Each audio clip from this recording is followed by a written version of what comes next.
Сәлем достар, біз бүгін осындай сочный, сырты қатты қалың емес және де қатты жұқа емес клубника в шоколаде жасайтын боламыз. Микроволновкаға салуға болатын пластмассовый ыдысқа шоколадымызды саламыз. Импульстік әдіспен микроволновкада шоколадты ерітеміз. Яғни 700-800 ваттқа микроволновканы қойып, шоколадты 15-20 секундқа саламыз. Әр салып шығарғанды араластырып, қайтадан салып, температурасын өлшеп отырамыз.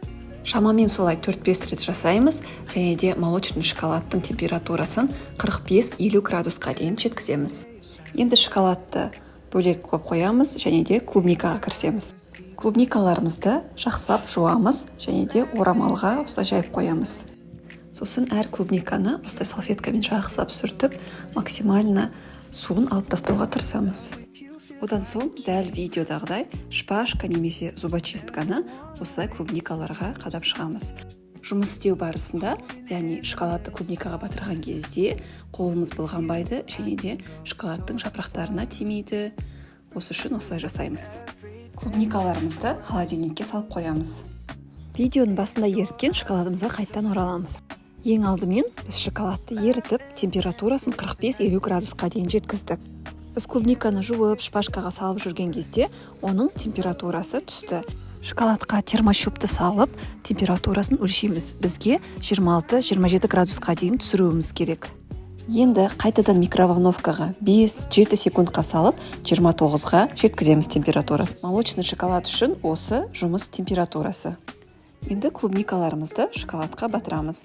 Клубниканың жапырақтарын жинақтап, шоколадқа батырамыз. Кішкене айландырып, артық шоколадын сәл сілкіп жүрсеңіздер болады. Пергамент қағазына қойып, қалған клубникалармен тез-тез жұмыс жасаймыз. Біз 3-4 клубниканы шоколадқа салып жатқан кезде, басындағы 1-2 клубникалар бөлме температурасына тұрып-ақ қатып қалады. Дубайский шоколадты жасау видеосында да осы шоколадтың темперированиясы көрсетілген. Мінекей достар, біздің клубника в шоколадеміз дайын. Пергамент қағазынан алғанда осылай оңай алынуы керек. Қалған шоколадты кондитерский мешокқа салып, осылай бетіне узор жасадым. Достар, түсінбей жатқан сұрақтарыңыз болса, комментарий бөліміне жазыңыздар. Міндетті түрде жауап беруге тырысамын. Клубника в шоколадеміздің разрезін көреміз. Осылай пышақпен кескен кезде шоколад тырс ету керек. Достар, қараңыздаршы, қандай аппетитный, әдемі, шоколады біркелкі түскен клубника в шоколадеміз дайын болды. Дәл осылай үй жағдайында клубника в шоколадені жасап, отбасыларыңызды қуантыңыздар. Видеоның соңына дейін көргендеріңізге көп-көп рахмет. Сіздермен бірге болған Тоқжан.